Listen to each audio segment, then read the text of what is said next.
It was late, just past midnight, and the dim light from the street lamps outside cast long shadows across our bedroom wall. I reached out under the covers, my hands searching for the comfort I'd known for over 15 years. But tonight, Ashley flinched like I'd touched her with a live wire. "I'm exhausted," she said sharply, not even turning to look at me. Her voice carried that particular edge I'd been hearing more often lately, the tone she used with telemarketers and mechanics who didn't understand her BMW's complex computer systems. I blinked, confused. Her tone was clipped, cold, like I was some stranger touching her in the dark. "Ashley, that's never stopped you before," I said softly, trying to keep my voice low, soothing. "Is something wrong?" She whipped the blanket off herself and sat up, her back rigid as a 2x4. The motion was so sharp, it reminded me of how she'd started moving lately, like everything around her was contaminated. "I'm tired of being questioned, Brady. God, why do you always need a reason for everything?" Her words echoed in the room like glass shattering against concrete. I sat up slowly, breath caught halfway in my throat. My heart raced. Not from anger, but from that strange, slow panic that creeps in when something familiar suddenly becomes foreign, like walking into your own garage and finding all your tools rearranged by someone who doesn't know a socket wrench from a tire iron. "I didn't mean to question you," I said carefully. This feels different. You feel different." Ashley snorted bitterly, and it was the kind of sound she'd started making when her pharmaceutical sales colleagues talked about their husbands' little businesses during those company retreats. "You want to talk about different? How about being married to a man who thinks he's entitled to affection just because he fixed the sink and paid the electric bill?" I stared at her, stunned. The electric bill I'd been stretching to cover while she attended another networking conference in Atlanta, where the company put them up in hotels that cost more per night than I made in a week. "Is that how you see me? You think you're some kind of hero for doing laundry and picking up Colton from base?" she snapped, glaring down at me like I just insulted her mother. "You want a medal, Brady?" "No," I said quietly, and for the first time in months, I felt something cold settle in my chest, something that felt suspiciously like relief. "I just want to know what happened to us." Her lips curled into something cruel, and I recognized the expression. It was the same look she'd get when talking about customers who couldn't afford the premium medications, the ones who had to settle for generics. "Nothing happened. You're still the same boring man who reads military history books in bed and drinks the same beer every night like it's sacred." That hit harder than I wanted it to, not because of the words, but the venom behind them. The way she said "same beer" like it was a character flaw, when she knew damn well I bought Budweiser because it was what we could afford after her car payment and those designer work clothes that cost more than my monthly shop insurance. I swallowed hard, tasting something bitter. "Ashley, I don't recognize you right now." "Well, maybe that's your problem, Brady," she fired back, voice rising to that pitch she used when explaining to doctors why their patients needed the most expensive treatment options. "You only see what you want." We sat there in silence for a moment. The only sound was the dull hum of the old furnace in the basement, the one I'd repaired myself 3 times because we couldn't afford to replace it. The same furnace that kept her warm while she complained about everything else I couldn't afford to upgrade. I laid back against the pillow, staring at the ceiling, trying to find the right words, but everything inside me felt suspended, like I was watching my life slowly bend in a direction I couldn't stop. Ashley turned her back to me again, pulling the covers tight around her like armor. I didn't try to reach for her this time, and in that stillness, something in me cracked. Not loudly, not violently, quietly, like the first hairline fracture in old glass, because I knew this wasn't just exhaustion. Something had shifted, something real, something that had been building since she started making more in quarterly bonuses than I made in a year. The irony wasn't lost on me. Here I was, a man who could rebuild a diesel engine with his eyes closed, who'd served 2 tours in Iraq, keeping Humvees running in the desert, and I couldn't figure out how to fix whatever was broken between us. Maybe because you can't repair something when the other person keeps throwing tools at your head. I closed my eyes and listened to her breathing settle into the rhythm of sleep, or at least the pretense of it. Tomorrow was our anniversary. 15 years of marriage, and I was lying next to a woman who treated me like a broke-down truck she was embarrassed to be seen driving. The thought should have made me angry, but instead, it made me oddly calm. like a mechanic who finally stops trying to save an engine that's determined to blow. Outside, a freight train rumbled past in the distance, its horn echoing across the industrial landscape of Akron, the sound used to comfort me, a reminder of honest work and dependable schedules. Tonight, it sounded like a goodbye whistle. I pulled the blanket up to my chin and started planning an anniversary dinner she'd never forget, though probably not for the reasons she expected. It was the kind of evening I used to look forward to. Our anniversary had always been a modest affair. Nothing showy, just a few friends from the shop, maybe some neighbors, and Colton by my side, smiling like he used to when he was little and thought I was the strongest man alive. Back when he'd bragged to his friends that his dad could fix anything with an engine, before he learned that fixing things didn't pay as much as selling overpriced pills to sick people. The dining room smelled of barbecue and beer. My buddy Rodriguez brought over his famous ribs again, the recipe he'd learned from his grandmother in El Paso. Rodriguez understood the value of things that couldn't be bought: loyalty, friendship, the satisfaction of work done with your hands. The candles flickered gently against the soft clinks of bottles and conversation. The table was full of good people who showed up when they said they would. My shop foreman, Miguel, was retelling the story of his disastrous fishing trip to Lake Erie, and even the neighbor from next door had come over with a case of Budweiser and a bad joke about aging mechanics. These were men who understood that a promise meant something, who didn't cancel plans for networking opportunities or team-building exercises that happened to coincide with spa weekends. I laughed when I was supposed to. I nodded, I opened beers, I passed the potato salad Rodriguez's wife had made. But there was a space beside me that stayed cold, empty as Ashley's promises and twice as obvious. Every so often someone would glance at the empty chair and then glance away again, pretending they hadn't noticed. The polite thing to do. These men had class, even if they couldn't afford to buy it. I finally excused myself from the table and stepped into the hallway. The phone rang twice before she picked up. "Ashley?" I asked, keeping my voice steady. Her voice came through flat, distracted, like I was interrupting something important. "I'm at the conference hotel. We're doing team-building exercises." Team-building exercises? On our anniversary, the kind of corporate bullshit that made hardworking people roll their eyes. "You knew today was—" "I didn't forget. I just didn't want to be there. I figured you'd enjoy playing host without me questioning every expense report." There it was. The real Ashley, finally showing her cards. Every expense report. Like the money I earned fixing engines wasn't worth the paper her pharmaceutical company printed their bonuses on. There was a tightness in my chest, but it wasn't pain anymore. It was something sharper, cleaner. Like the moment when you finally stop trying to save a marriage that's been dead longer than you wanted to admit. "You could have said something earlier." "I'm saying it now," she said plainly, and I could hear the sound of clinking glasses in the background, expensive wine and fake laughter.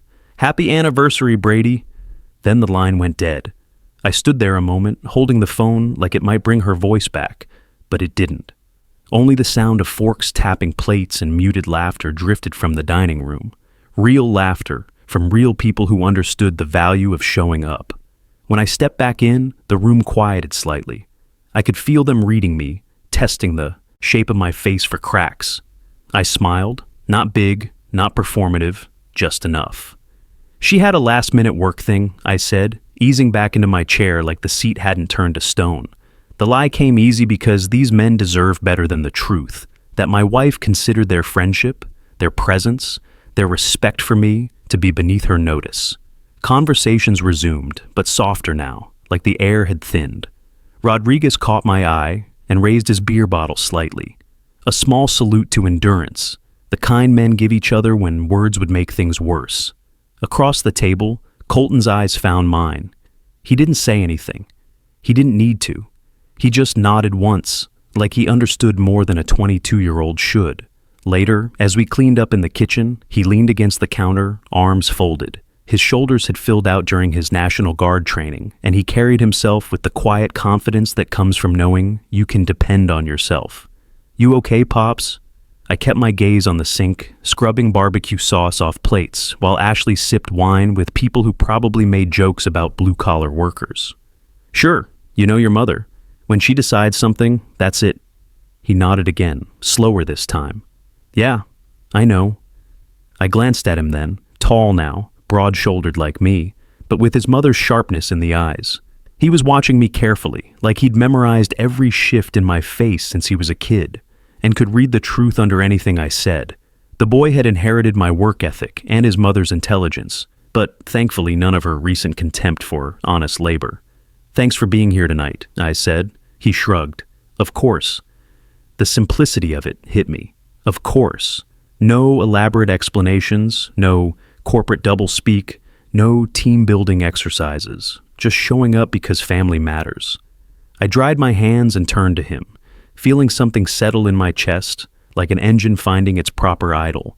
You know, there's a kind of peace that comes when you stop expecting someone to show up. Colton didn't flinch. He just took a deep breath, reached into his jacket pocket, and handed me a small box wrapped in camouflage paper. "Open it later," he said, "when the house is quiet." Then he gave me a half hug, more shoulder than arms, but I held on to it longer than I should have. He didn't pull away. By the time he left, the candles had burned low and the hallway light buzzed faintly overhead. I stood in the doorway for a long while after, listening to the sound of nothing, the kind of quiet that fills a house after everyone's gone home, the kind of quiet that doesn't leave. It was nearly 11 when I heard the sound of her BMW pulling into the driveway, that particular purr of German engineering that costs more than most people's annual salary. The house was still, save for the distant hum of the refrigerator and the soft ticking of the hallway clock. I hadn't gone to bed. Couldn't. I sat in the armchair by the window, half shrouded in the dark, sipping lukewarm coffee that had long since gone bitter, like everything else in this house lately. Then came the click of her heels on the front steps. Designer heels that probably cost more than Rodriguez made in a week, the slow swing of the door, and in stepped Ashley. Black blazer wrapped around her like armor, briefcase in one hand that probably contained more pharmaceutical samples than actual work. Her heels clicking softly on the hardwood floor like a countdown timer. She moved like nothing was unusual, like she was walking in from a grocery run and not from skipping our anniversary dinner entirely. She paused when she saw me sitting in the doorway, arms folded. Her eyes flicked over me briefly, then past me like she was calculating whether she could make it upstairs without talking.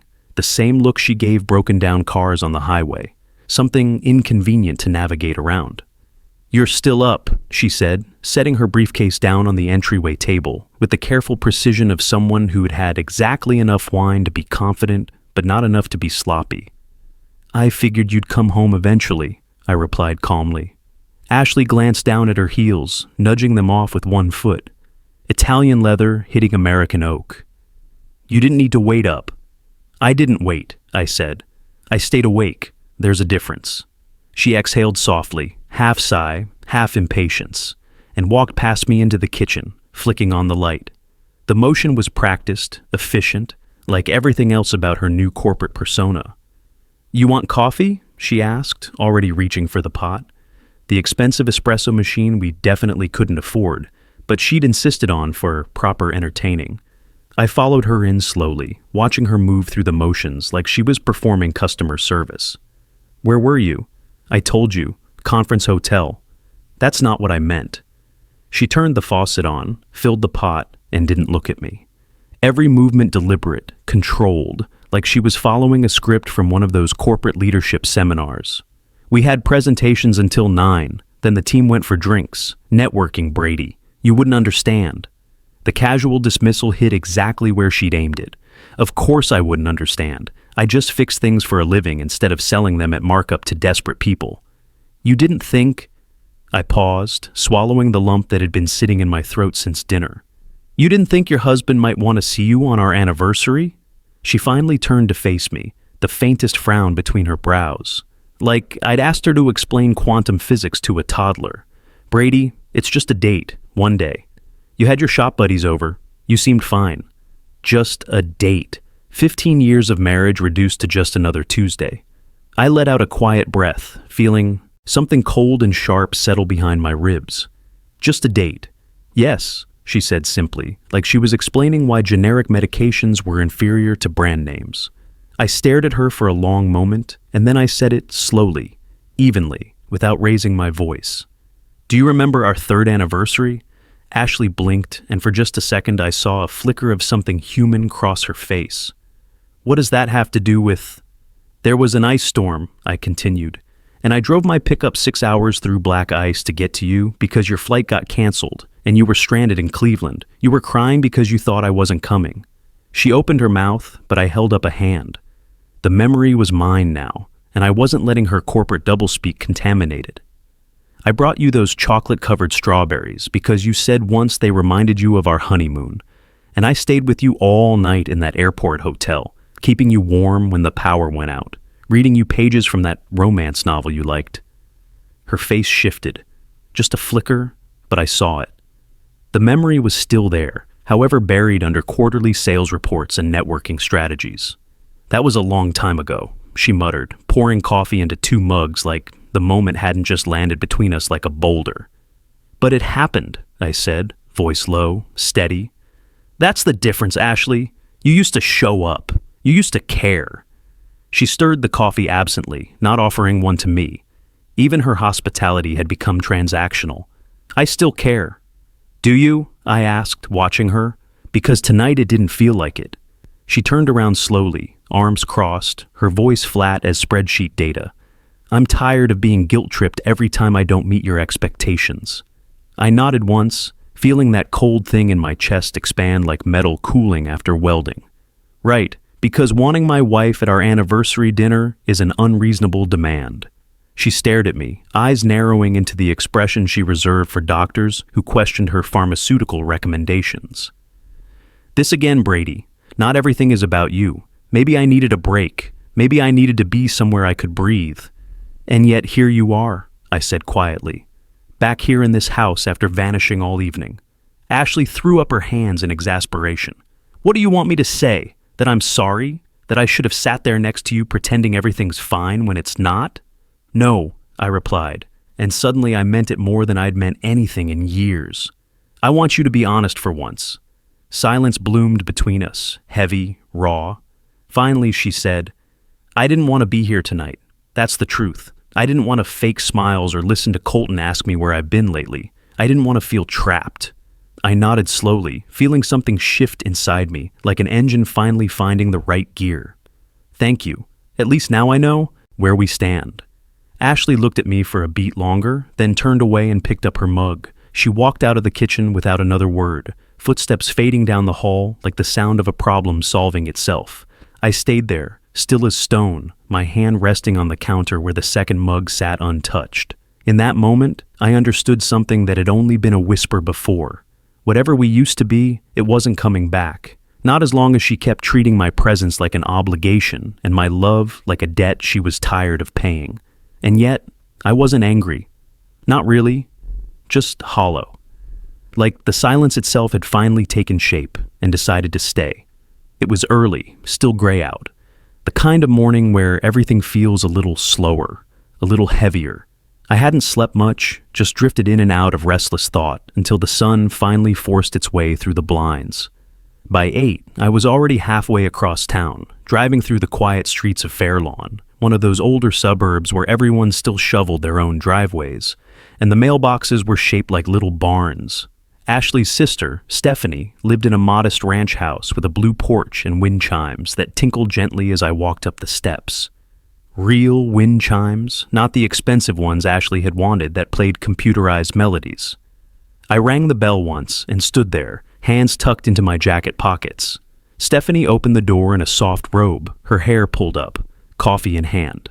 Her eyes widened slightly when she saw me. Unlike her sister, Stephanie had never forgotten how to look surprised to see someone, never learned to calculate the social cost of every interaction. Brady, she said, genuinely concerned.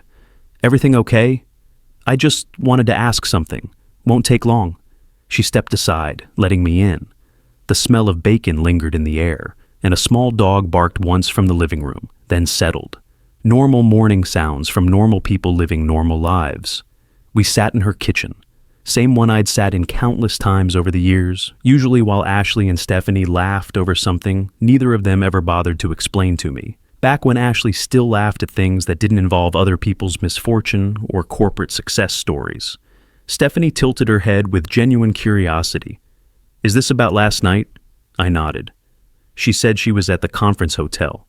She was, Stephanie confirmed, and something in her voice told me she'd been expecting this conversation. Showed up around 10, had some wine. We watched that cooking show she likes. She left a little before midnight. I let out a quiet breath and nodded. Stephanie studied me for a moment with the same careful attention she'd always had. The sister who'd chosen teaching over sales, service over profit. She didn't mention it was your anniversary. I only found out when I saw Colton's post online. She didn't say a word. My throat tightened a bit, but I kept my voice even. I didn't come here to cause a scene. I just wanted to be sure. She's not herself lately, Stephanie murmured, setting her mug down carefully. She's distant, angry, cold. It's like she's trying to burn down something and doesn't even care what gets caught in the flames. She doesn't talk to you about it? I asked. She shuts down the second I ask, Stephanie said. Last night, I could tell something was off. She laughed, but it didn't touch her eyes. She kept checking her phone, and when she left, she didn't hug me, just said thanks and walked out like I was room service. I looked down at the wooden grain of the table, running my thumb along a scratch near the edge. The kind of honest wear that comes from family meals and homework sessions and real life. I'm filing, I said quietly. Stephanie didn't respond right away. She just looked at me for a long moment, her expression softening into something that looked suspiciously like relief. Then she reached across the table and placed her hand gently over mine. Her wedding ring was simple gold, worn thin from years of washing dishes and grading papers and building an actual life with someone. You deserve peace, Brady. That simple sentence settled in the room like dust after demolition. It didn't fix anything, but it didn't have to. It was enough to be seen by someone who still remembered what caring looked like. Stephanie walked me to the door. The wind chimes sang again as I stepped back onto the porch, a sound like permission. I'll always be here for Colton, she added gently. And for you. You're still family to me, regardless of what Ashley decides to burn down next. I nodded, unable to speak for a second. I managed a faint smile, then walked down the steps and back toward my truck. The morning sun had finally broken through the clouds, casting long shadows across the pavement, and for the first time in a long while, I didn't feel uncertain. I just felt done. It was quiet in the study, still, almost reverent. The morning light came slanted through the blinds, casting narrow stripes across the cluttered surface of my old oak desk, the one I'd had since I got back from Iraq. I'd balanced checkbooks here, planned shop expansions, written letters to Colton when he was deployed for training. Letters where I'd told him about the importance of keeping your word, showing up when people counted on you, treating commitments like they mattered. Now, it held only one thing, a manila folder marked Petition for Dissolution of Marriage. I took a long breath before sitting down. No shaking hands, no storm inside me, just a slow, heavy sort of calm. The kind of calm that only follows long resistance. The kind of calm you feel right before closing a door that should have been closed years ago. I reached for my pen and began to sign, line by line, initial by initial. It wasn't rage that moved my hand. It was clarity. Crystal clear, engine oil black clarity. There wasn't much to fight over. The house was legally hers. She'd inherited it from her father, and we'd always agreed it would stay in her name. I'd never cared about the title, just the life inside it. But that life wasn't there anymore. It had been replaced by corporate networking events and pharmaceutical sales conferences, and a woman who'd forgotten that some things couldn't be bought, sold, or leveraged for quarterly growth. By the time I reached the last page, my signature flowed without pause. When I finished, I pulled my wedding ring from my finger, worn smooth over 15 years, and laid it on top of the papers. The small clink it made against the folder was louder than I expected. 15 years of marriage reduced to the sound of metal hitting paper. I sat back, letting the silence stretch. No one stormed in. No voices called me back. Just the soft creak of the house settling around me like an old friend saying goodbye. By noon, I had packed a small duffel bag, not out of drama, just necessity. A few shirts, a pair of boots, my grandfather's watch. The rest could wait. I drove across town to Colton's place, a modest apartment near the base. He'd moved out last year when he started guard duty, insisted on paying his own rent to learn responsibility, though I still helped with groceries without him knowing. He opened the door in fatigues and bare feet, hair tousled like he'd just gotten back from PT. "Hey, Pops," he said, stepping aside. "What's up?" His easy smile reminded me why I'd done this. Not for revenge, but for peace. For the chance to be the kind of man he could still respect. "Got a minute?" I asked, stepping in. We sat at his small kitchen table. He poured us both coffee without asking, like he knew I needed it. Military efficiency mixed with genuine care. Everything his mother used to be before corporate success poisoned her against simple kindness. I slid the folder across to him. He didn't touch it, just looked up at me with those steady eyes that had seen too much for 22. "I filed this morning," I said. He nodded once, slowly. "You okay?" I took a sip of the bitter coffee, tasting freedom. "I'm steady. I think that's the word. Steady." Colton leaned back in his chair, processing. "I kept waiting for her to come back," I continued. "Not physically, emotionally. I gave her space, patience, grace. But at some point, I realized I was waiting for someone who wasn't walking back through the door." He didn't speak for a moment. Then he asked, "Do you want me to call her?" "No," I said quickly. "This isn't about guilt or anger. I don't want you getting in the middle of a war that's already over." He nodded again, eyes flicking toward the ring I had placed beside the folder. There was a long pause, and then he stood and came around the table. Without a word, he wrapped his arms around me. He hadn't hugged me like that since he was a kid back when. He used to run to me after Little League games, muddy and grinning. Now his grip was firm, grown, steady, everything I'd hoped he'd become. "I get it," he said softly beside my ear. "Go live your life." I closed my eyes for a second and let the weight of those words land. He pulled back, gave a small, knowing smile. "But next time you move out, don't bring instant coffee. That stuff's a crime against humanity." I laughed despite myself. It was the first real laugh I'd let out in days. "I'll keep that in mind," I said. And just like that, the hard part was over. Not the grief, not the history, but the decision.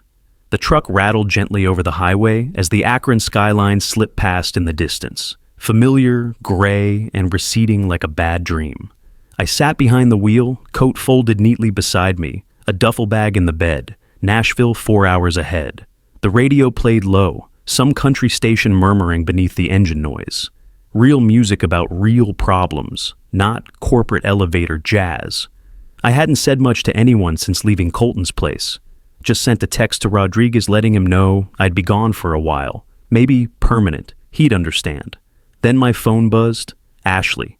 I hesitated for half a second, then picked up. "You really just left?" Her voice came in sharp, hot, laced with the kind of disbelief reserved for people who'd never had their bluff called. "You didn't even tell me to my face." "I didn't think it would have made a difference," I said evenly, watching the highway stretch ahead like a promise. Her breath caught. "You're not even going to try to work this out? Just vanish?" "I didn't vanish, Ashley. I waited quietly for months while you turned into someone I didn't recognize." There was a pause. Then she scoffed with the same contempt she used for generic medications. "You're twisting this. You're trying to make me the villain." "No," I said, my tone calm, not cold. "You made that choice all on your own when you decided our anniversary wasn't worth missing a networking session." "Brady, this is insane," she snapped. "You don't just walk away from 15 years. You don't just pack a bag and disappear. What are you doing, running?" The truck turned onto I-77 South, heading toward open sky and honest country. I kept my eyes on the road as the industrial landscape gave way to rolling hills. "I'm not running," I said softly. "I'm choosing peace over pharmaceutical sales presentations and team-building exercises that matter more than our marriage." A long silence, only the faint static on the line, and my fingers drumming lightly on the steering wheel. Then Ashley's voice returned, lower now, edged with something between confusion and panic. "Why now? Why like this?" I looked down at my left hand on the wheel, the tan line where my ring used to be already starting to fade. Because staying in a house where I'm resented, where every kindness is seen as manipulation, where my work is treated like a hobby, that's not a marriage. It's a sentence I don't deserve to serve. "You think you're perfect?" she spat. "You think I was the only one who changed?" "No," I said, "but I never stopped caring. I never treated you like an inconvenience or acted ashamed of what you did for a living." The silence that followed wasn't angry. It was hollow. "Brady," she said finally, her voice cracking slightly, "you're just going to walk away from everything we built?" We didn't build it together anymore, I replied. I built. You watched. And then one day you stopped even doing that and started tearing it down instead. She didn't answer. Just a long, stiff breath. Then the harsh click of the call ending. I set the phone down beside me, letting it rest screen down. Outside, the buildings had disappeared now, replaced by wide sky, highway signs pointing toward Nashville, and open roads stretching ahead like redemption. The truck rolled on, and I stared out at the vast open stretch of highway ahead. Akron was behind me now, and I didn't look back. 3 years. That's how long it's been since I watched the Akron skyline vanish in my rearview mirror like a bad relationship finally ending.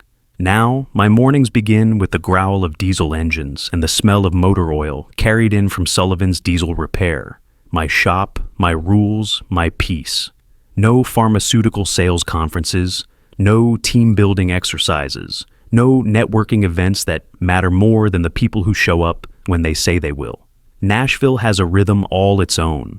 Slower in some ways, sharper in others, and somehow I found myself falling into step with it like I'd always belonged here. I live in a modest house near Music Row, nothing fancy, wood floors, open windows, and a garage that doubles as my home workshop. No expensive espresso machines or designer anything, just honest tools and honest work. I teach basic mechanics at the local trade school twice a week, older students mostly, veterans looking for new skills, a few younger kids sprinkled in. It's quieter than running the full shop back in Ohio, but I like it that way. The students are respectful, eager to learn, and nobody here knows what happened to me before. I'm just Brady to them, the guy who can make any engine purr and knows too much about Harleys. And I've made friends, real ones. People who've never met Ashley, who've never seen the house we used to share, who never witnessed the way I used to carry silence like a second coat. There's Miguel, my shop neighbor, mid-40s, former Army like me, runs a custom bike garage and swears too much over card games. He calls me Ohio. I call him Grease Monkey because of the way he storms through engines like a man possessed. Then there's Tommy, my tenant upstairs. Former Navy, now drives long haul, brings me fresh barbecue every Friday like it's a holy ritual. I think he knows I needed the routine more than the food. These men understand loyalty, understand that your word means something. Understand that showing up matters more than quarterly earnings reports. But the past doesn't vanish. It softens, sure, fades around the edges like an old photograph, but it doesn't disappear. Sometimes I catch myself tracing the faint tan line on my ring finger. Or I'll hear someone mention Ohio, and I'll freeze for half a second before pretending it's just another state I once visited. It's not pain anymore, just history. A country I left, but still remember how to navigate if I close my eyes. Like muscle memory from a job you're glad you quit. The late afternoon light poured golden over the shop as I set out 2 beers on the workbench. A breeze carried the scent of honeysuckle and exhaust, and somewhere down the block, someone was tuning a guitar with more heart than talent. Nashville had a way of wrapping around you like work clothes that didn't ask for anything in return. Then came the knock on the bay door. I opened it and found Colton standing there, duffel bag in one hand, smile just crooked enough to look like mine. 3 years had filled him out even more. A stronger jaw, broader shoulders from his guard training, a more settled look in his eyes. But the warmth was still there, still my boy, still the best thing I'd ever helped create. You didn't have to drive all this way, I said, pulling him into a tight hug. Couldn't break news like this over FaceTime, he said, chuckling. Besides, you make better coffee than my fiancé, and that's saying something because Jennifer makes damn good coffee. Fiancé? I blinked, stepping back. He grinned and held up his left hand. Not a ring, but a small tattoo on the inside of his wrist. Her initials entwined in a clever design that looked like it meant something permanent. Got engaged last month in Memphis. I led him into the shop office. The sun was just low enough to bathe everything in amber. We sat, the beers sweating between us like honest work. What's her name? I asked. Jennifer. Jen. You'd like her. She's smart, challenges me, tells me when I'm full of shit. He took a sip, watching me over the bottle. She's a nurse, works with veterans at the VA, says she can handle a Sullivan man, whatever that means. She sounds perfect. Colton sipped from his beer, then looked out toward the street where real people drove real trucks to real jobs. Weddings in November. We're keeping it small. Memphis venue, string lights, close friends. The kind of wedding where people show up because they want to, not because they have to network. I nodded slowly, trying to absorb it all. My boy was building the kind of life I'd always hoped he would. One based on genuine connection instead of corporate advancement. You really are grown, aren't you? He laughed. I had a good model. Even when everything fell apart, you stayed steady. You showed me what it looks like to walk away with dignity instead of burning everything down out of spite. I didn't respond immediately. Just smiled faintly and took a sip of my beer, tasting satisfaction. After a while, Colton leaned forward, voice lower now. I wanted to tell you something else, about Mom. My fingers curled loosely around the bottle. Go on? She's different, he said carefully. Not better or worse, just changed. She brings you up more than she used to. Talks about the way you used to make pancakes on Sundays. How you drove through that ice storm just to get to her when she was stranded. I said nothing. The memory was still intact. The cold, the slick roads, the way she cried when I showed up, half frozen but smiling. Back when effort mattered more than expense accounts. She regrets it, Pops. I can tell, he added. I kept my eyes on the garage door, watching the Nashville traffic move like breathing, constant, indifferent, honest. And what do you want me to do with that? He hesitated. Nothing. I just thought you should know. She asks about you, but I never say too much. I think she's hoping you'll reach out one day. I won't, I said calmly. Not because I hate her, I don't. But I worked hard to be here, to be this version of myself. I'm not willing to trade peace for pharmaceutical conferences and networking sessions disguised as family time. Colton didn't push. He just nodded and let the silence settle. After a few minutes, I stood and walked to the mini fridge. He followed, and I grabbed 2 more beers. Now tell me, I said, changing the subject. Is this Jennifer of yours ready to meet a father-in-law who once lost a thumb wrestling match to a one-armed Marine? He laughed hard at that. If she isn't, she'll learn fast. Fair warning, though, she's tougher than she looks. Grew up on a farm in Tennessee. Knows her way around tools and troublemakers. The moment shifted, light again. Easy. But somewhere in the back of my mind, Ashley's name still echoed. Once my whole life, now just a shadow in my son's stories. A cautionary tale about what happens when you forget that some things can't be bought, sold, or leveraged for quarterly growth. The venue was tucked away in Memphis, with floor-to-ceiling windows that let in the late autumn light like a warm invitation.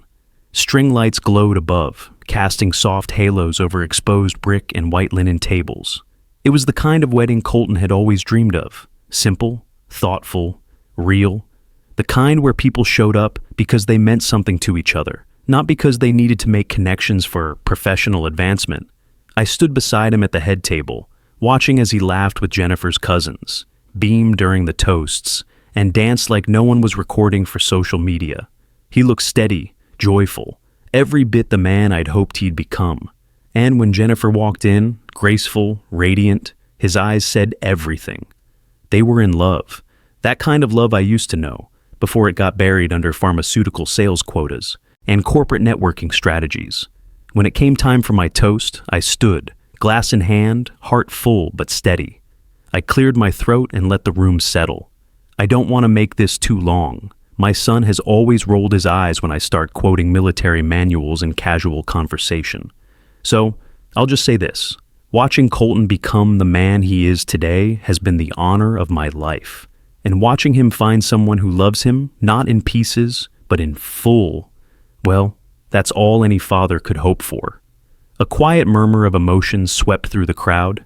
Jennifer's eyes welled, and Colton reached over to squeeze my arm just once.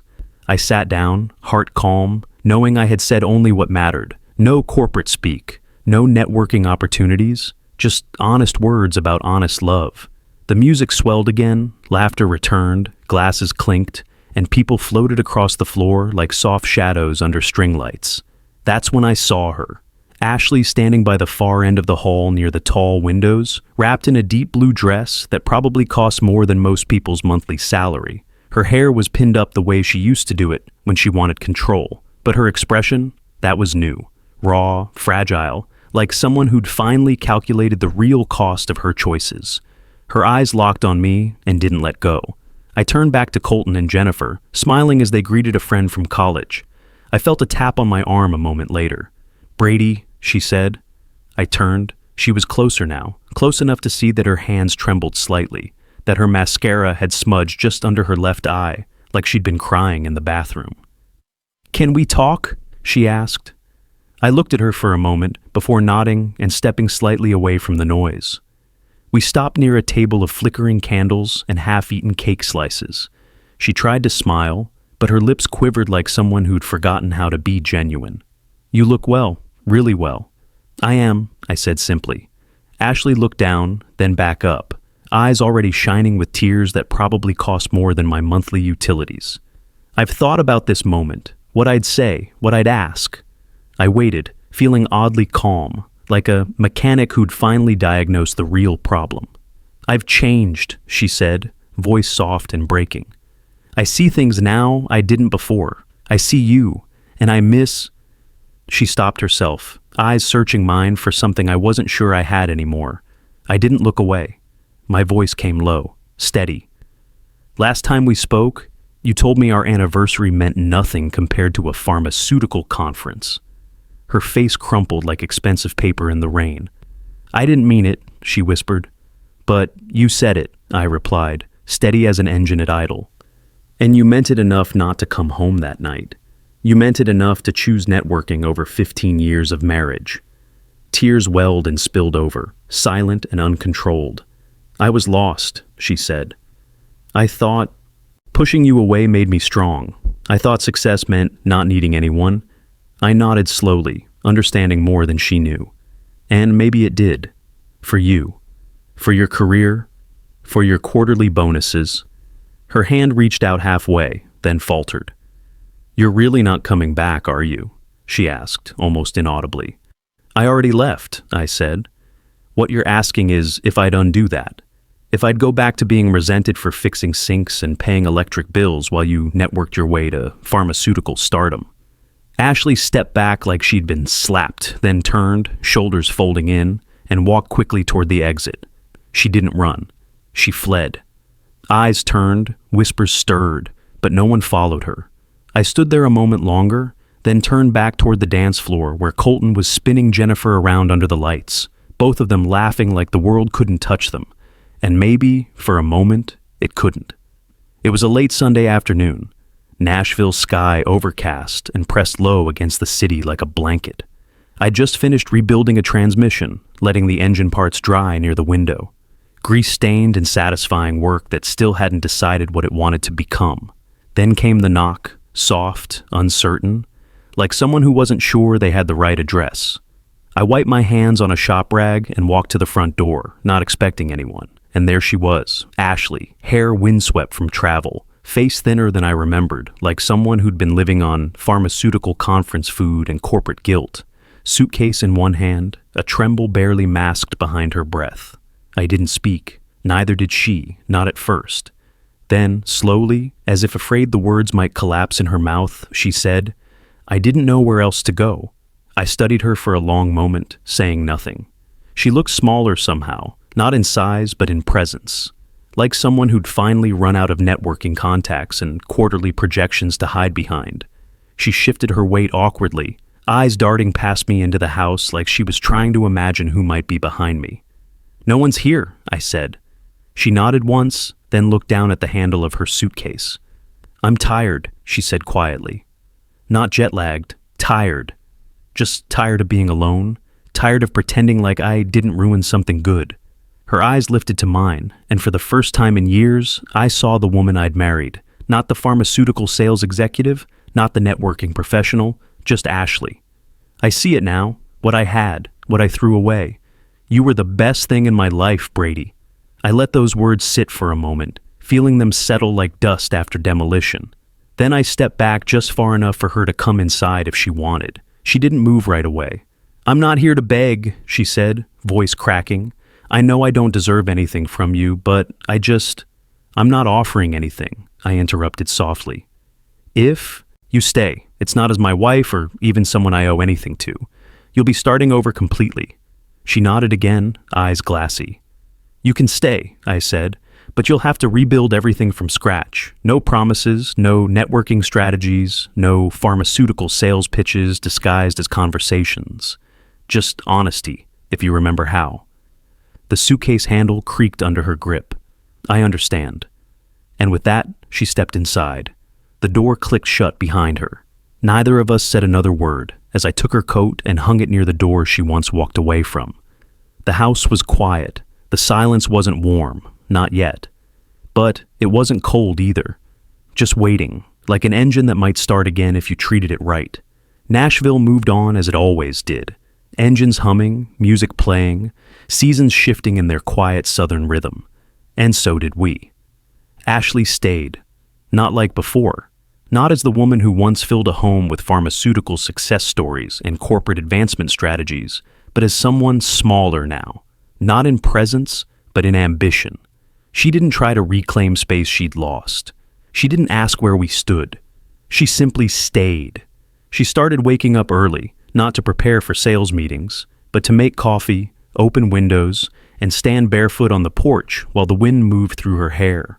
Sometimes I'd catch her watching the city stretch itself awake, as if trying to learn a pace that wasn't dictated by quarterly earnings. She found a local therapist, went twice a week without needing to explain the expense or justify it as a business investment. Some nights she'd come back quiet but clearer.